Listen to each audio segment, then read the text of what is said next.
Matapos ang isang matagumpay na bypass operation ng otoridad, arestado ang isang lalaki sa Alitagtag, Batangas. Tinutukan niya ni Patrolman Joshua Cruz.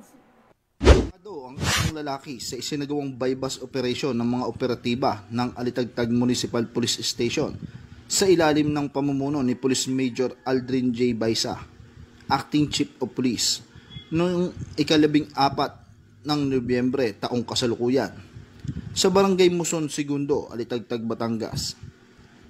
Nakuha sa pag-iingat ng sospek ang isang sachet ng hinihinalang shabu na nagkakahalaga ng nasa humigit kumulang 1,000 piso at 500 piso na bypass money at isang unit ng Redmi na cellphone.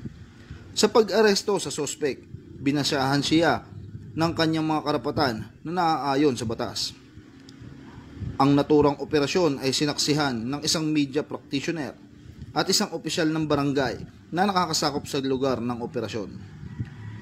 Kasalukuyan nakakulong ang naturang sospek at inihahanda na ang kaukulang dokumento upang sampahan siya ng kasong paglabag sa Article 2, Section 5 ng RA 9165 o ang Comprehensive Dangerous Drugs Act of 2002.